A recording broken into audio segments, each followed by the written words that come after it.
Welcome to the GSMC Pets Podcast, the show that caters to pet lovers of all kinds.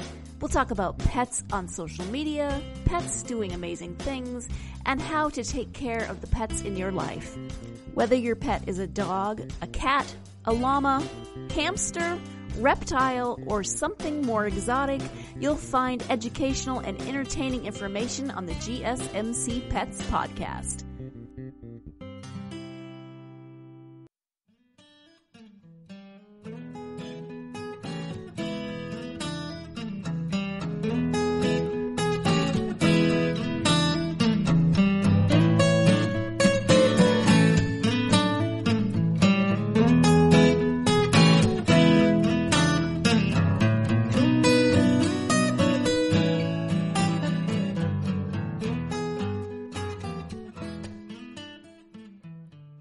Ladies and gentlemen, we are back. Welcome back to the GSMC Pet Podcast, brought to you by the GSMC Podcast Network. I'm your host, Taylor Cowan, and my God, it's just phenomenal. Phenomenal to be back here today. It's a rainy day where I'm at. Nice and cool, though. I kind of like it. I kind of like the rain. I like the coolness. I don't like the heat. I could never live in a Bahama-like place, but I like the humidity. That's the problem. I'm in a bind. I want the humidity. I want the nice, smooth skin and the hair, but I don't want the heat of the humidity. I don't want the uncomfortable moistness. You walk out of your house, it's like you just hopped out of a shower every time. It's just the worst. I found a tick on my dog today. I found another tick. I found one last week. We talked about it a little, but that one hadn't made contact yet. This one was a Godzilla tick. It was the size of my pinky. It was huge. It had been gorging on blood meal for who knows how long. I don't know when it got in there. I don't know how I didn't notice it until I did. I tried to get it out with a hot knife. That didn't work. I mean, it worked. I ended up just yanking it out, which was a bad choice. And I think I got the head. I got most of the head. I pulled the body off first, and I had to get the head the rest of the way. But man, this thing was frightening. I felt like a hero after I pulled it out. Folks, I'm a little annoyed today. A little annoyed with the world. I had a few drinks last night for a friend's birthday, my girlfriend's birthday. And now I just feel sick today. And so I'm just going to talk about things that bothered me today, about specifically pet owners.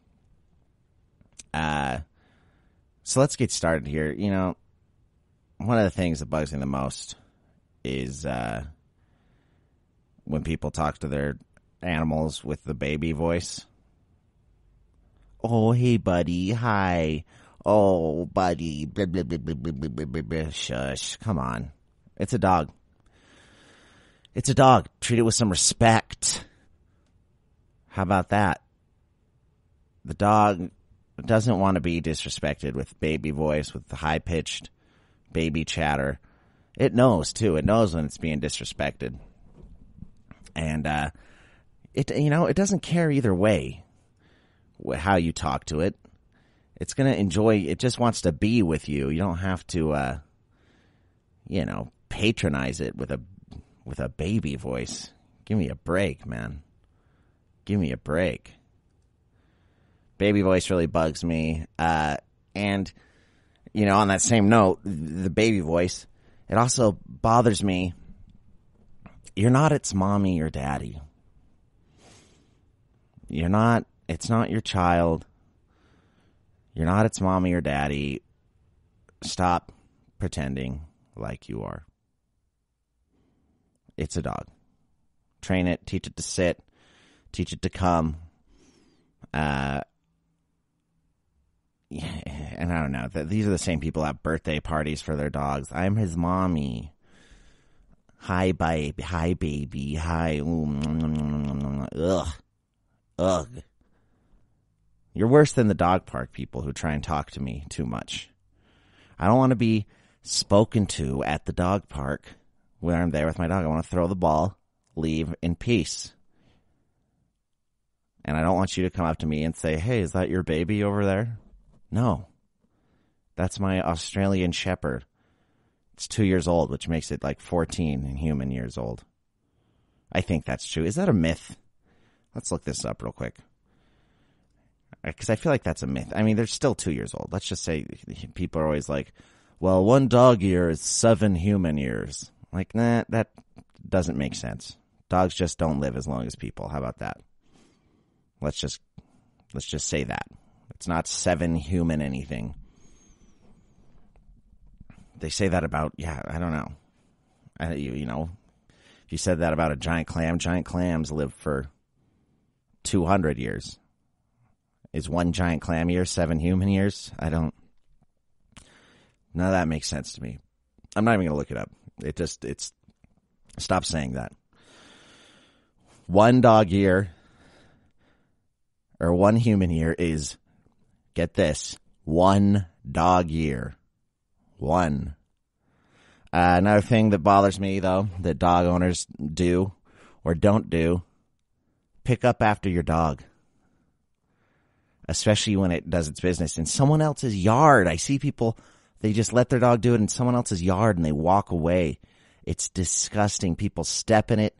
It gets into their house. It gets into their cars. Even worse, in their car. You can smell it. Ugh. Come on. Pull yourself together. This isn't this is a society. We got to live together. We got to make things work together. And don't dress up your dog in clothing and bows and stuff. What are you doing? You're insane. At the very most, your dog can have a handkerchief, right? You tie it around its neck. That's fine. And you know, if your dog likes it, which it doesn't, maybe that's okay.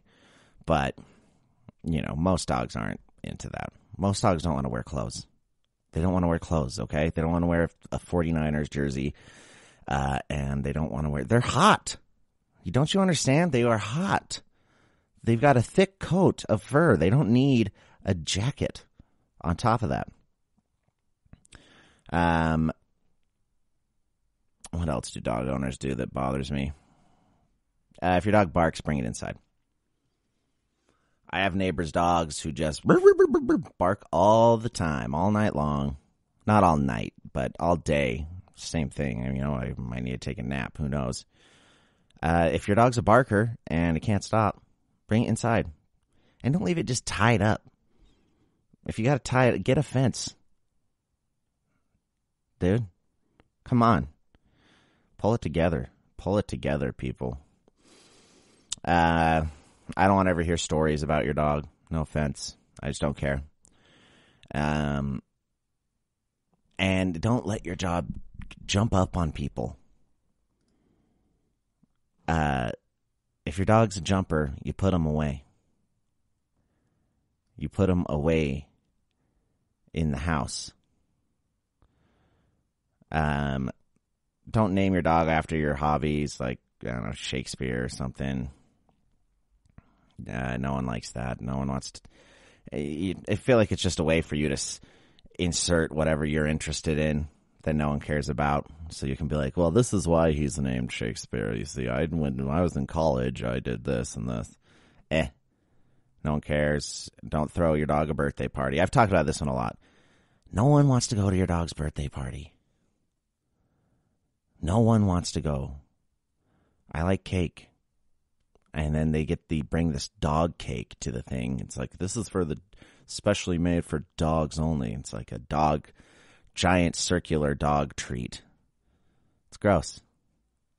It's gross. No one cares. And also, stop getting these purebred monsters that are obviously dying inside. Have you seen a pug's skull? I saw a picture of a pug's skull the other day. And it was Quasimodo. It was Quasimodo. It was monstrous. There's no way that thing should be alive. You see the skull and you're like, oh my gosh, what is that, an alien? What is that, a deformed child?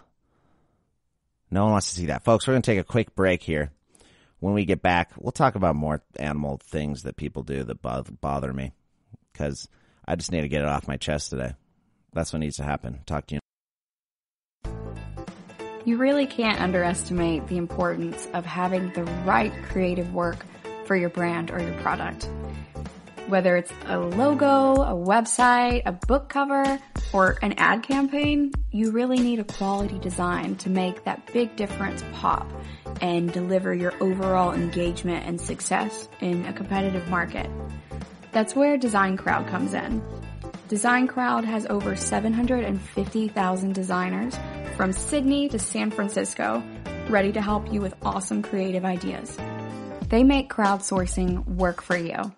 So if you need a logo or you're working on your creative branding, you can go to designcrowd.com and post a brief describing the design you need.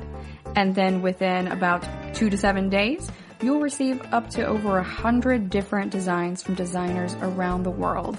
Then you pick the best design and approve payment to the designer. So you're only paying for the design that you want. It takes a lot of the guesswork out of freelancing and out of crowdsourcing. And you don't have to be a huge company like Harvard Business School to use Design Crowd, although they have used it as well. You can start a project on Design Crowd for as little as $99. And if you go right now to designcrowd.com/health and wellness or enter the promo code health and wellness on their website, then our health and wellness listeners will receive up to $150 off of your design project.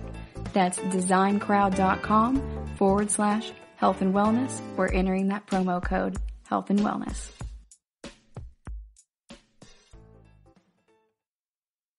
Are you tired of the same old news? Are you sick of the seemingly endless political spin and negativity? The GSMC America Still Beautiful podcast is a weekly news podcast covering all the top positive and uplifting news stories. We cover stories that will inspire, uplift, and remind you of the good in the world. Tune into the Golden State Media Concepts America Still Beautiful podcast to get all the great and positive news stories of today. Download the GSMC America Still Beautiful podcast on iTunes, Stitcher, SoundCloud, Google Play, or anywhere you find podcasts. Just type GSMC in the search bar.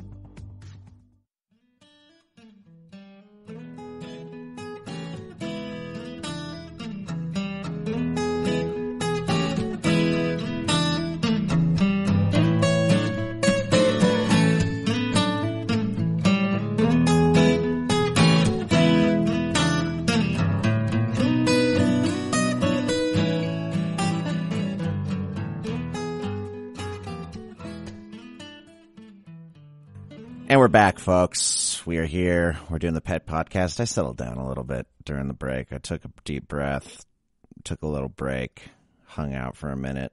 This is what we're going to talk about now. The most unhealthy dog breeds. There's a lot of them out there. And you should know before you get a dog how healthy it's going to be, what it might be prone to. Because there's a lot. There's a lot that can happen to your dog going to make it sick.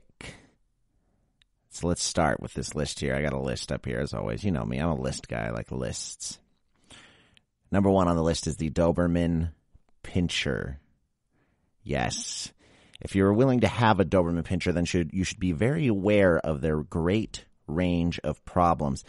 Some of the most common health issues related to them are gastric torsion, cancer, hypothyroidism, hepatitis, dilated cardiomyopathy, and von Willebrand's disease. What's von Willebrand's disease? Who knows? Seems like a Lou Gehrig's disease type thing. It's like named after a soccer player or something. Von Willebrand. But yes, if you get a Doberman Pinscher, expect some of these things. You know, be prepared. Next on the list, we have English Bulldogs. This is another dog breed that suffers a lot. Due to their massive skin folds, they are very prone to infectious diseases. Hip and elbow dysplasia is also noticed in most of them. Bulldogs are also prone to mitral valve defects as well as circulatory Ardiovenous fistula. Wow. That's a mouthful. They're one of the greatest examples of genetic manipulation and hence results in congenital and hereditary problems. You can't just breed the same thing over and over again, man. That's what happens. They are cute dogs, though. I do like the English Bulldog. But have you seen them try to breathe? Next on the list is Bernese Mountain Dog. My Australian Shepherd I'm 90% sure, is mixed with the Bernese Mountain Dog. It's a medium-sized dog breed which suffers a lot from both elbow and hip dysplasia, so you'll need to keep them in regular exercise. Yes, folks. Exercise it regularly. But that seems like an easy fix. I didn't know they had problems. I'm glad I'm reading this article right now. Number 4 is the Bloodhound. This popular dog breed from the UK can actually have a variety of eye-related issues. Most of the common are dry eyes and eyelid deformities, so they fall in medium health concern level. I wonder if how do those eyes get dry? They've got such droops over their eye. You'd think that would keep some moisture in. After the Bloodhound is the Weimaraner. Though this purebred dog is known for their energetic characteristics, but actually they can have a variety of minor health issues. The von Willebrand's disease is the most common, which results in decreased blood clotting abilities. Okay, there we go. Now we know what von Willebrand's disease is. It's good to know.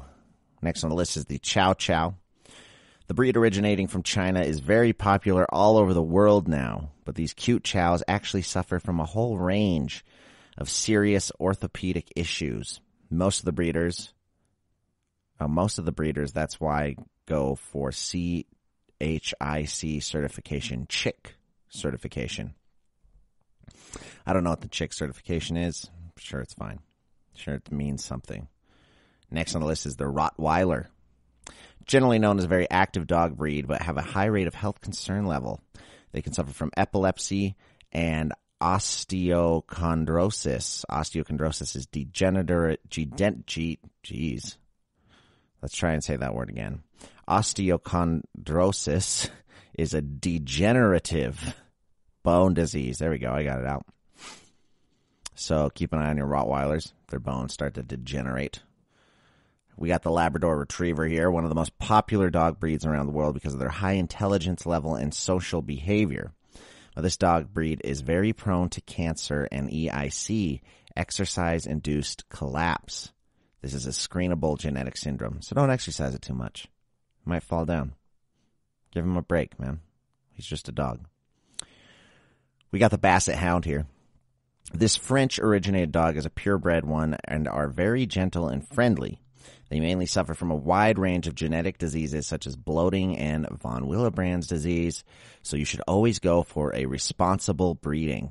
To keep this breed healthy, take them for regular exercise. I like Basset Hounds. I think they're cute. St. Bernard. Look at that, Cujo. St. Bernard is known as a large breed of dog and has a very low average life expectancy. They can suffer from bone cancer and cardiac disorders. Train them well and take them for regular exercise. And they are very good eaters. Okay. I always wanted a St. Bernard going ever since I saw Beethoven. Next on the list is Golden Retriever. This dog breed needs no introduction as it ranks high among the most popular dog breeds around the world. They are mainly known to suffer from hip and elbow dysplasia and minor health concerns for allergies. They need lots of exercise and are mainly good for cold weather. You don't let your dog get too hot. Number 12 is the German Shepherd. German Shepherds have a great name for being police and military dogs, and they are very strong and intelligent. They have a very high health concern level and are particularly very prone to hip dysplasia, but this can be prevented through careful breeding and screening. There we go. Next on the list is the Cocker Spaniel. Though they are very friendly in nature, but is regarded as the most unhealthy dog breed as they face a lot of health issues. Ooh, I didn't know this.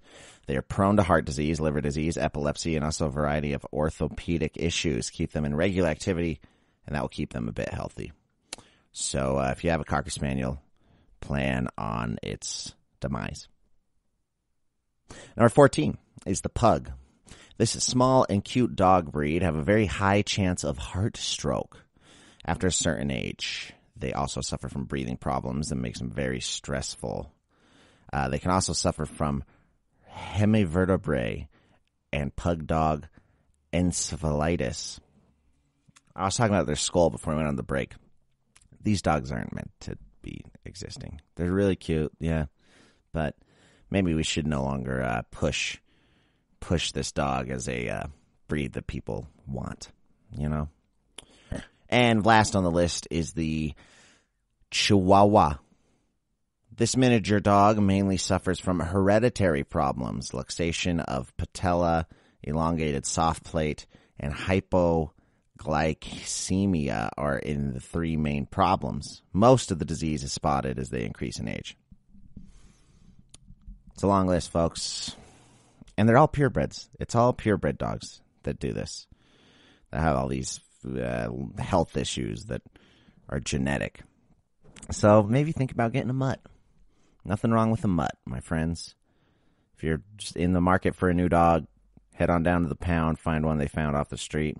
Puppy, I don't care what it is. If it's a puppy or an old dog, I'm not going to be more impressed if you get an old dog and pretend like you saved its life. So, we're going to take another quick break here. When we get back, I got lots more pet news coming right up. Talk to you in a minute.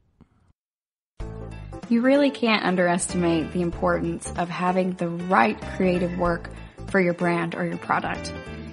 Whether it's a logo, a website, a book cover, or an ad campaign, you really need a quality design to make that big difference pop and deliver your overall engagement and success in a competitive market.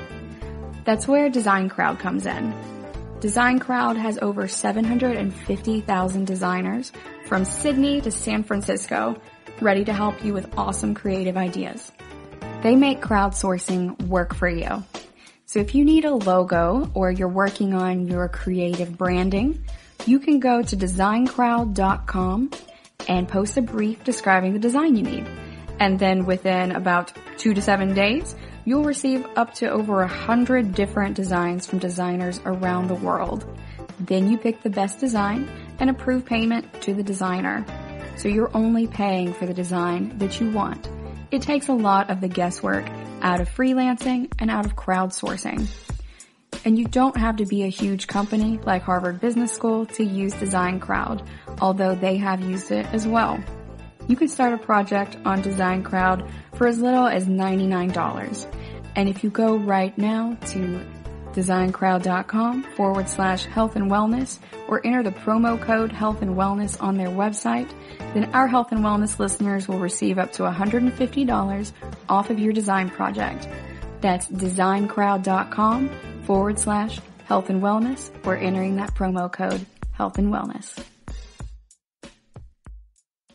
Tired of searching the vast jungle of podcasts? Now listen close and hear this out. There's a podcast network that covers just about everything that you've been searching. Hey! The Golden State Media Concepts Podcast Network is here. Nothing less than a podcast bliss with endless hours of podcast coverage. From news, sports, music, fashion, cooking, entertainment, fantasy, football, and so much more. So stop lurking around and go straight out to the Golden State Media Concepts Podcast Network. Guaranteed to fill that podcast itch. Whatever it may be. Visit us at www.gsmcpodcast.com. Follow us on Facebook and Twitter and download us on iTunes, SoundCloud, and Google Play.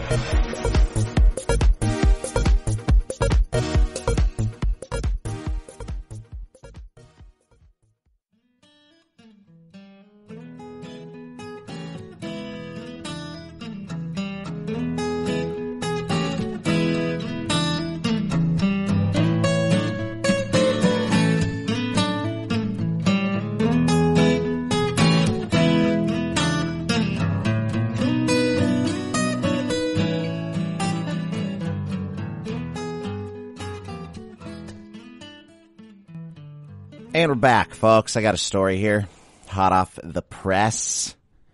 Georgia officials are trying to stop harmful invasive lizards that can grow up to 4 feet long. The horror begins, my friends. Let's read this story. Georgia wildlife officials are trying to eradicate a giant invasive lizard species with the potential to wreak havoc on the state's native wildlife. The Argentine black and white tegu was first seen in Florida and now has established itself in Toombs and Tatnall counties in Georgia with the potential to spread rapidly.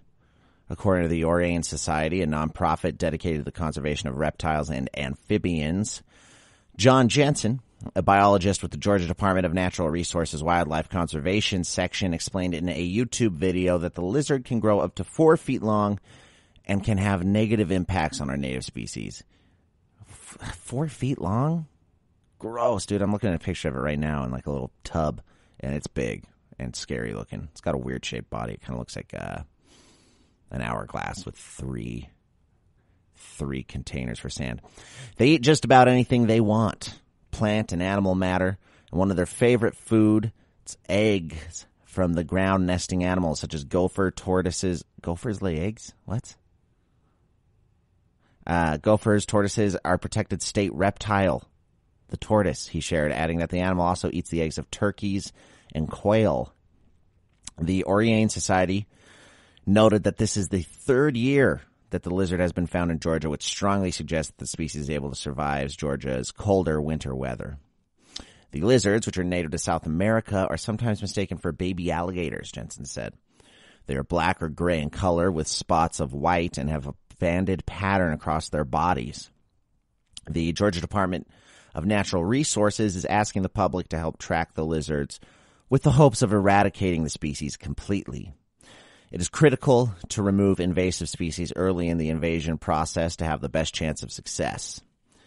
Jensen is encouraging the public to report sightings of the animals so they can better plan their trapping efforts. If you are able to safely and humanely dispatch of the animal, we encourage that, and we want that information too, he added. As the lizard has become a common pet, Jensen noted that owners can turn into their tegu to a reptile adoption group if they no longer want it. Releasing it into the wild is the absolute worst thing to do. It will affect our native species, and we just can't have that. Why is it always lizards that people just think they can release?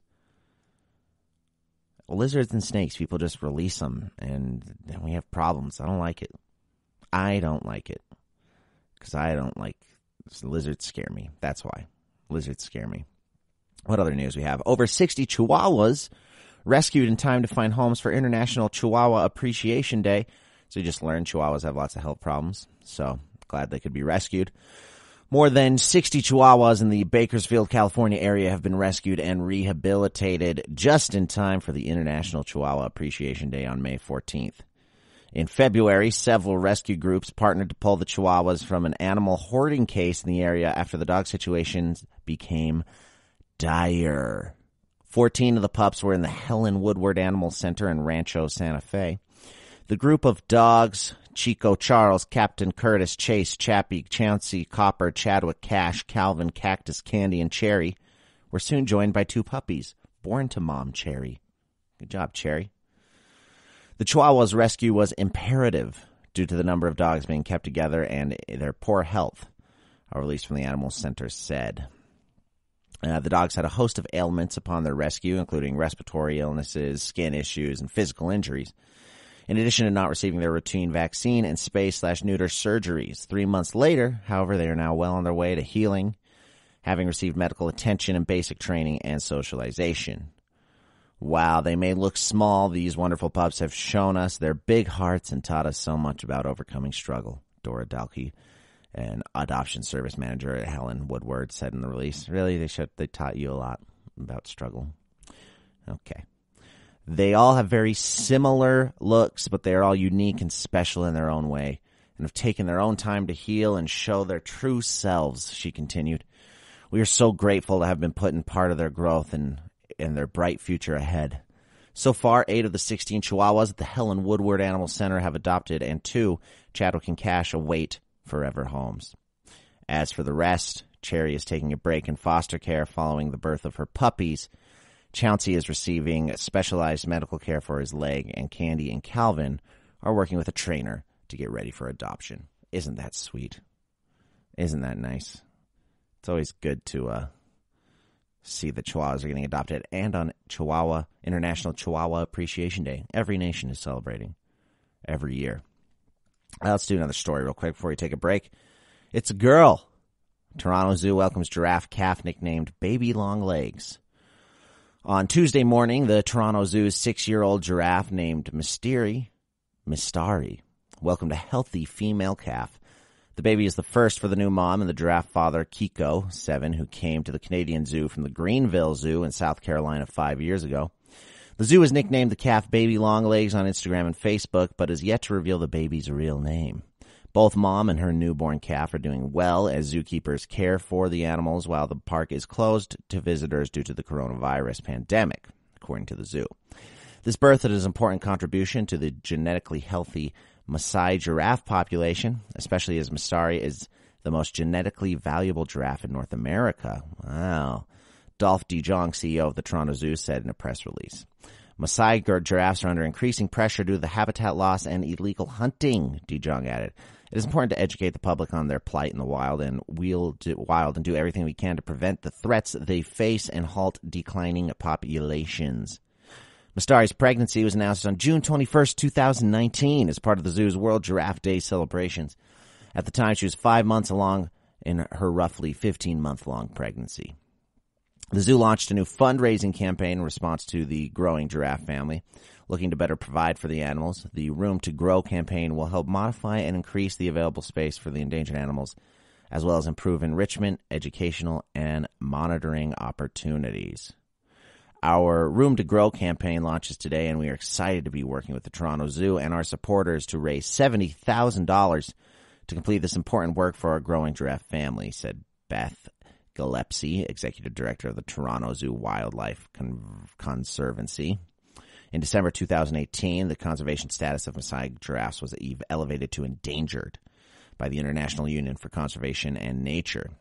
Fewer than 35,000 Maasai giraffes survive in the wild, having experienced more than 50% decline in the past 30 years, according to the zoo. Illegal hunting and habitat loss are their primary threats. The Toronto Zoo, which has had 19 giraffes born since 1980, both Mistari and her mother Twigga were born there, said the new calf, a.k.a. Baby Long Legs, represents an important genetic contribution to the North American population. There we go, folks. The giraffes will survive COVID-19. We're going to take another quick break here. We'll be back with more pet news. Talk to you in a minute. Is weird, odd, strange, or just plain bizarre is really your cup of tea? Then the Golden State Media Concepts Weird News Podcast will give you that fix. Can't believe it? Well, listen for yourself as we deliver the strangest news you definitely won't find on CNN or Fox. It's the Golden State Media Concepts Weird News Podcast.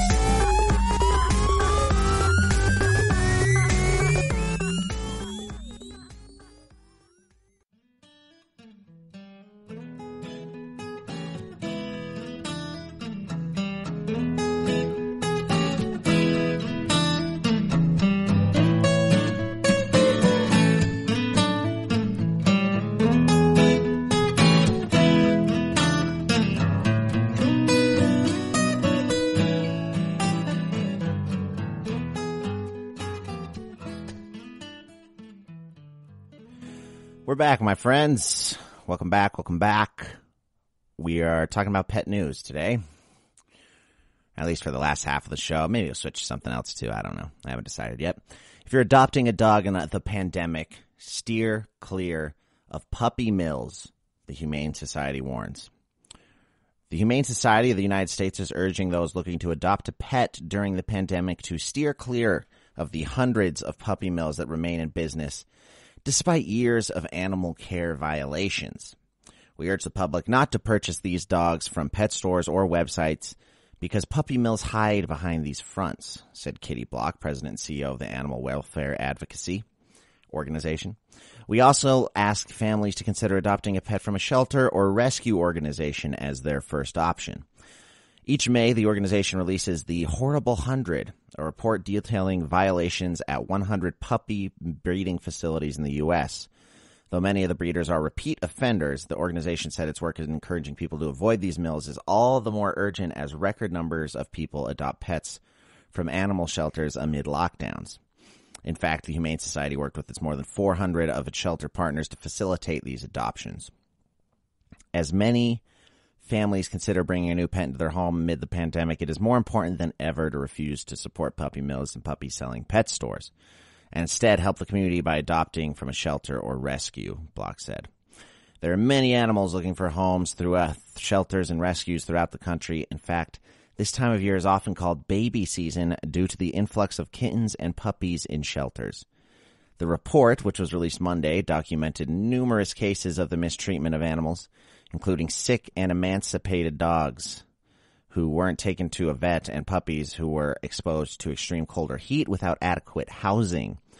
Some dogs were forced to live in filthy conditions and were left covered in their own excrement. Though all these cases might be described as disturbing, Block said there were a few that were especially notable, including that of an Iowa-based Stonehenge kennel has been found with nearly 50 sick or injured animals since 2015.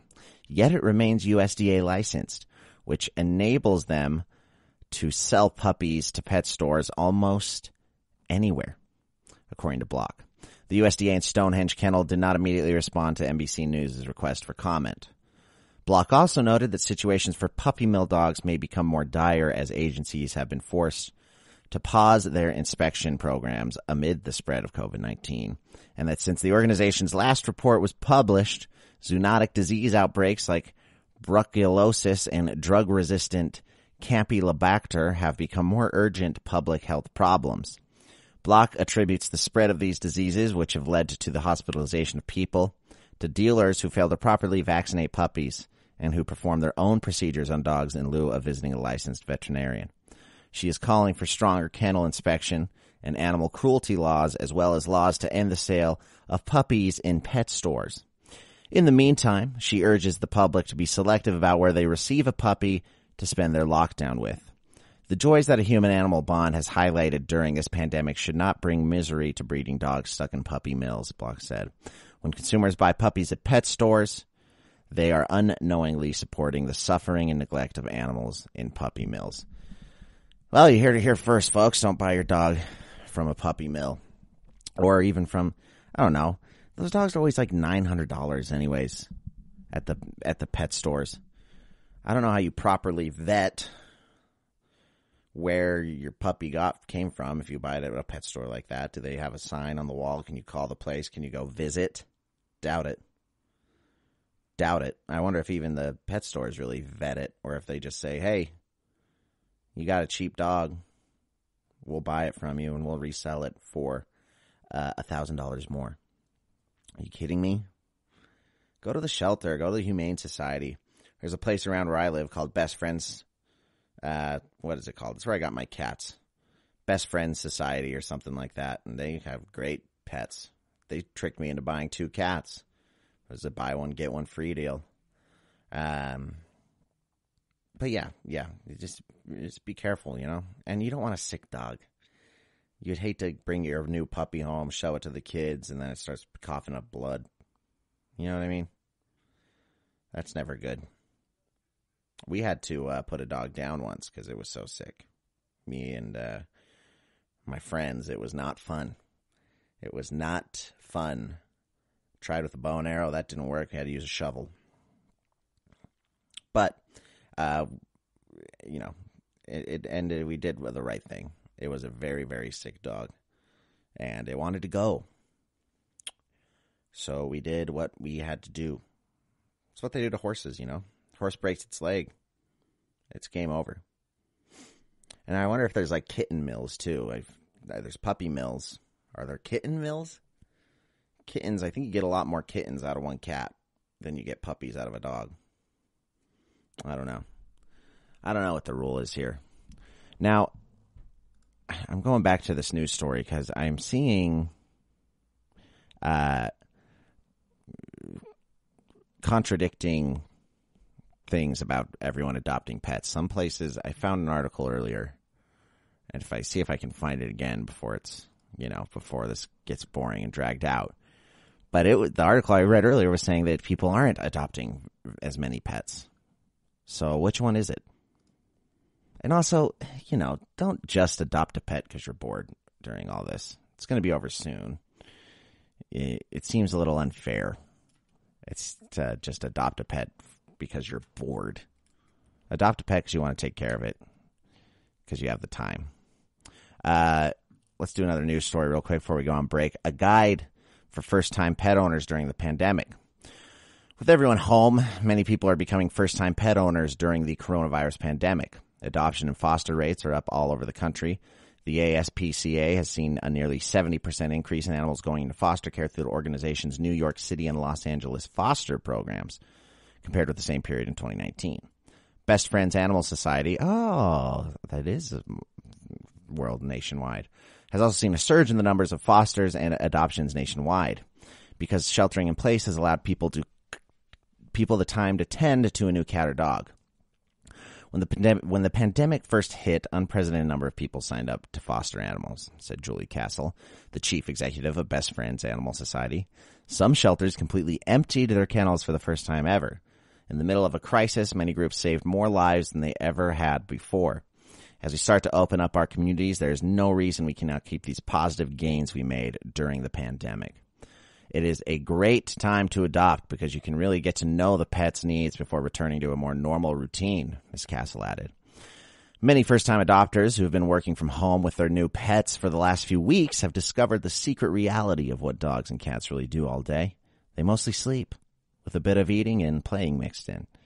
If this is your first time adopting an animal, here are a few things you should do now to ensure you can keep providing your new pet with a good home well after this pandemic ends.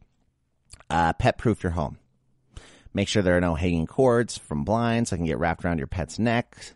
Put vases and other knickknacks out of reach. Cats love to climb and can make a game of knocking things over. Get rid of toxic plants like African violets, certain types of daisies and lilies, daffodils, and other potted plants, and cut flowers. Cats and dogs can become ill if they chew on them.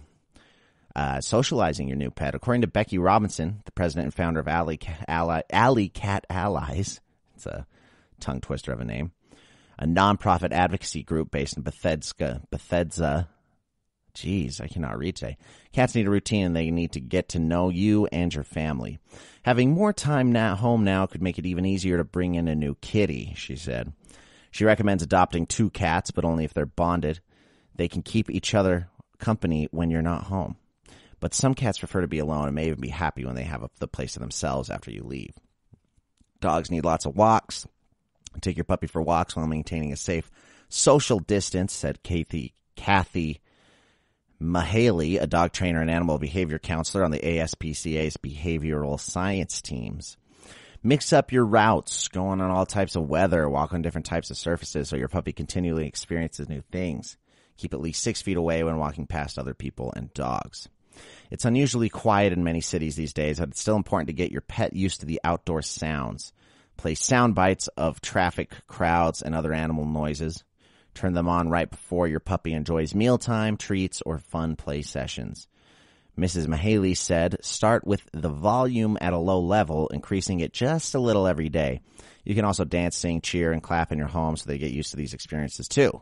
And make sure to also get your pup used to the sound of electrical appliances, washers, vacuum cleaners, and hair dryers typically used in your home. We got a little more of this article left. Ooh, there's a lot of this article left. So stick around. We're going to take another quick break. Be back in a minute.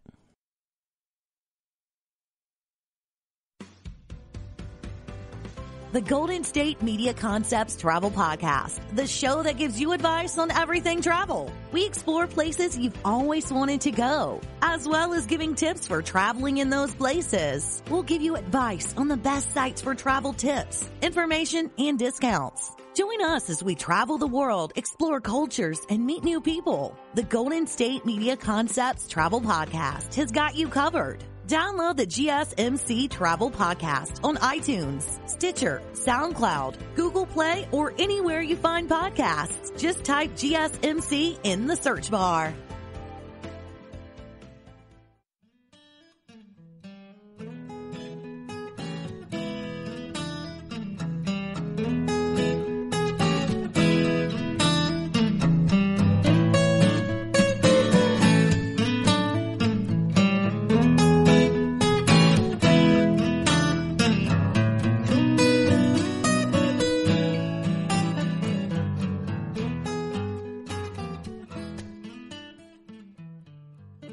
And we're back, friends. We are reading an article here about what to do with your new pet if you, what do you say? Get a pet during this whole COVID thing. And we just went through how to socialize them, take them outside, take them on walks, let them touch grass and stuff. You know, things dogs need to do. They need to learn about grass and cobblestone and brick. They need to learn how to walk on them. If they don't know how to walk on those things, they won't be fully rounded. They won't be well rounded. It'll be a huge catastrophe. Next on the list is veterinary visits. Some cats and dogs may have already received their vaccinations from animal shelters. If not, check with the local veterinarian about annual vaccines, boosters, and spaying and neutering. If your new pet gets ill and needs to see a veterinarian, locate the nearest emergency veterinary clinic. Many veterinarians are practicing social distancing. You may need to sit in your car outside the veterinary practice and wait for an attendant to come and get your cat or dog. Buy a carrying case for your cat and a good leash for your dog. Some veterinarians offer telemedicine services too. Maybe that's what I should do for my tick issue. That tick I found in my dog's ear. Maybe I should just have a telemedicine service. That seems kind of pointless. I feel like if it's going to be anything, they're going to need to, put a needle in him. Food.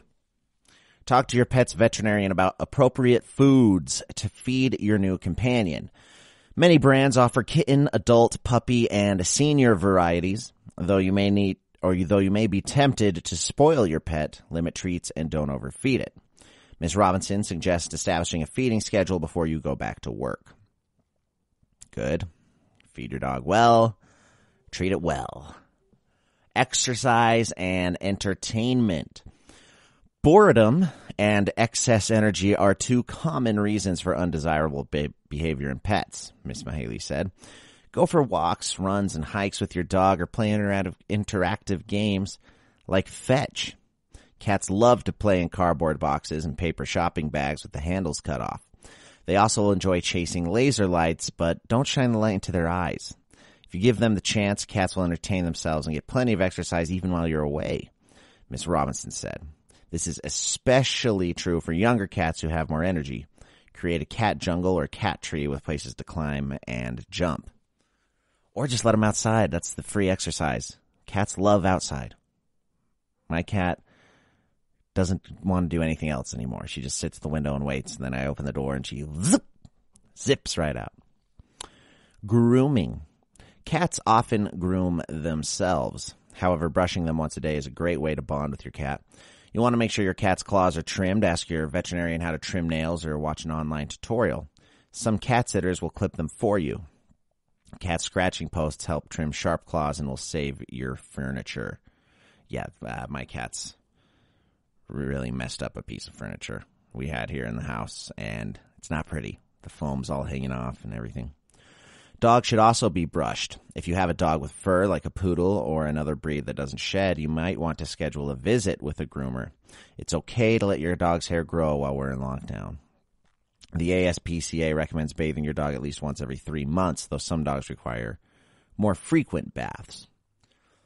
And prevent separation anxiety. This is a big one. My dog struggled with this one for a while. And when he would get separation anxiety, he'd eat my shoes and he'd eat my belongings. It wasn't very nice. Downtime allows us to bond with our pets and to prepare them for when we return to our regular work and school routines. Your new dog or cat may be confused and lonely once everyone is rushing out the door instead of spending time at home, Miss Mahaley said. While you and your family are home, start to prepare your pet now and designate time for them to spend enjoyable time alone throughout the day. Miss Mahaley suggests taking strolls outside with your pet so you can make sure it is comfortable when you're away. Before leaving the house, she recommends creating a cozy, inviting place for your dog or cat to nap. Make sure it's away from all the activity of remote work and school. You can put on some TV for auditory and visual stimulation or turn on the radio. Cats, in particular, really enjoy watching TV shows that feature animals, she said. You can also keep your dog or cat busy with interactive food puzzles or other toys. Contact a behavior professional for assistance if your pet is showing signs of distress. Dogs know when you're about to leave the house. Your dog may follow you from room to room or start pacing, barking, howling, or whining. While you are out, your dog may chew or scratch furniture. Training can prevent those undesirable behaviors. Many pet behaviorists and trainers are offering virtual appointments. And if you need help, call an expert. Call an expert. Maybe they'll do a virtual thing. You can get on Zoom or whatever it is they're using now. And that's about it. You know, if you're considering adopting a dog during this time or a cat, those are some of the things you might need to know. So that's a lot of fun. That is a lot of fun information for you there. What else do we got here? Pet food assistance program. That sounds boring. Pet groomers are bracing for high demand when business resumes. Yes. As they should. As they should. Pet custody could be decided in court. Georgia officials, we already did that one.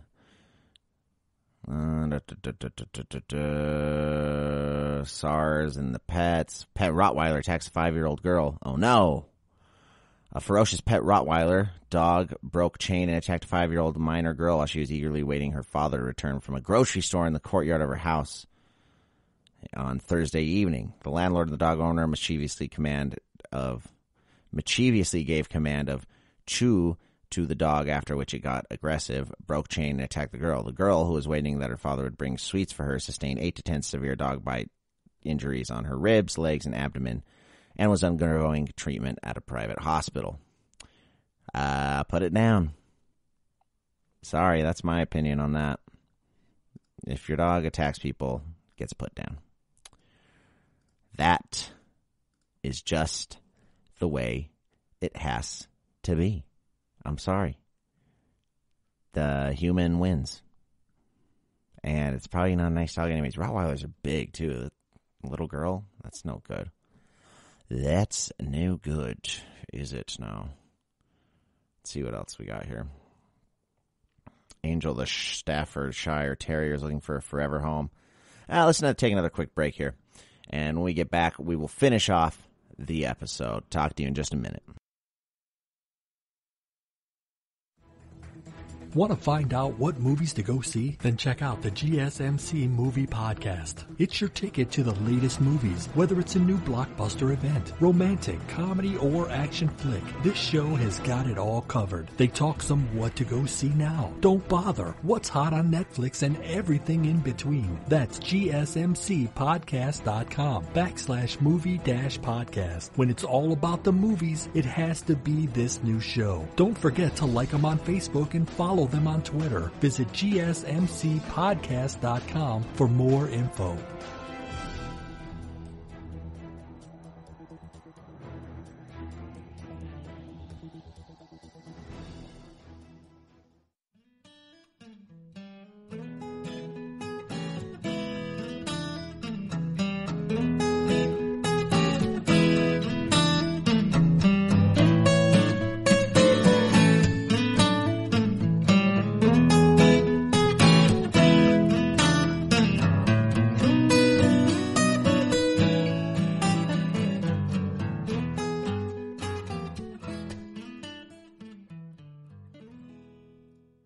And we're back. Folks, we're at the very end here. So we're going to do another top 10 list. I like top 10 lists. They're fun. These are the top 10 worst pets to have. Let's start with 10. It's started me with number 1, but number 10, birds. Here's a quote here. Birds are one of the best pets. They can cuddle like a cat, play fetch like a dog, and they love people. Some are destroyers like cockatiels and love birds, and some aren't like canaries and finches. Yeah, I don't know about the birds. I'm not going to finish reading that paragraph. It was pointless. These are just other things other people have said. I'm not a big fan of birds as pets. They're dirty, they stink, and yeah, they're destroyers. They eat foam and stuff. I don't know. Alligators. An alligator's a crocodilian. Well, you know what an alligator is. What do you do with it? You just look at it, you just keep it in a tub in a room? Like, you have to have a whole pool? Stupid. 8, tigers. This is one I would want, but I know I can never have. It's too dangerous. It's too dangerous for me to have a tiger as a pet. And, I don't know. I think I'd like it until it was big. You have to feed a deer a day. Number 7, cats. Who put this on the list? Who put this on the list? This should not be number 7. Who made this top 10 list? This is crap. Yeah, now I'm looking at it. Half of these aren't even pets. Dogs is number 3. Come on. All right. No, this list is crap. Let's see. Let's try a different worst pets. Can't believe they even put that on there. Primates? Yeah, primates are bad.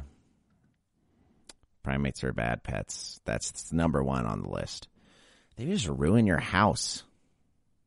Lemurs, capuchins, chimpanzees, and baboons all fall into the primate category. They're cute and childlike, but they also act like babies permanently, with all the messes and screaming included. The biggest problem with pet monkeys is they are prone to rampages without warning. And as they can possess shocking levels of strength while lacking reason, chances of effectively controlling them are slim. They also might bite their owners, which is especially scary given that they can transmit diseases such as hepatitis A and HIV. There you go. There you go. Big cats is next. I like big cats, like I already said. Bears. Despite the fact that bears can weigh over 1,500 pounds when fully grown, some people still feel they can be like cute, cuddly pet teddy bears. Yes, bear cubs are adorable, but they don't stay small for long. They soon will tower over you when standing on their hind legs and can knock you over or even kill you with a swift blow from a paw. Coatis. What is that thing? A coatis. C-O-A-T-I-S. The coati, pronounced coati, okay. The coati, and sometimes referred to as a coati mundi, is a member of the raccoon family. Okay, originally from South America, these omnivores require a large enclosure to roam. They are extremely active and difficult to train. They have 38 to 40 sharp teeth, forage for their food, and require a lot of mental stimulation. Even though many are kept as pets, they are still wild animals that can deliver a nasty bite. Yeah, why would you want this? Ooh, it's like a long-nosed raccoon. It's kind of freaky looking. I like it. Bats. Why you'd ever want a bat as a pet? It blows my mind. I only like bats for soup. What carries rabies and SARS, has sharp teeth, sleeps all day, and flies all night? Bats. They are extremely cute and intriguing. Extremely cute. Okay, settle down. But appreciating them in the wild is best. Bats can live over 30 years and hibernate for months in colder climates. Plus their diet consists of insects, fruit, or blood at night, depending on the species, which is difficult to adequately provide in captivity. Wolves and coyotes are not domesticated dogs. They act on their instincts, hunt when they are hungry, play when they want to, and sleep the rest of the day. If they feel threatened, they will attack, and they can kill an animal several times their size. Furthermore, though, wolf dogs have some popularity as pets. They are not much different from their pure wolf cousins, and should also be avoided. Yeah. No wolves, no wolf dogs. Kinkajous, smaller than their coati cousin, coati. Kinkajous only reach around 7 pounds, but still have very sharp teeth and high activity level. They are also nocturnal creatures and are known to be aggressive on occasion. They especially do not like being woken during the day and can emit quite a scream and attack by clawing and biting their owners. For a small animal, they can do a lot of damage. Yeah, why would you want one of those? Alligators and crocodiles is also on this list. We already went over those. Stupid pet to have. Foxes. With the exception of the tiny fennec fox or the domesticated silver Siberian fox, foxes are not recommended as pets. Red foxes can become very tame, but never fully trustworthy, and they will bite if they feel threatened. They also have a musky odor that is far worse than a ferret. Oh, really? Wow, that just ruins them for me. Also, most states will destroy a pet fox if a bite is recorded because there is no vaccination protocol for the animal. All right, so don't get bit by it if you have it. If you got a pet fox, don't get bit by it. What else is on this list here? Venomous snakes. I've always thought this. You shouldn't have non-venomous snakes either. Venomous snakes can kill you with a single bite, and anti-venom can be hard to come by. Some cobras also can cause immense pain and blindness just by spitting their venom into your eyes. Thus, extreme safety measures must be taken if venomous snakes are kept in a home. If they do escape, you not only are endangering the lives of your family, but also your neighbors. There are plenty of pet snakes available that do not produce venom, so stick with the safer species. Spit in your eyes? That's the worst thing I've ever heard.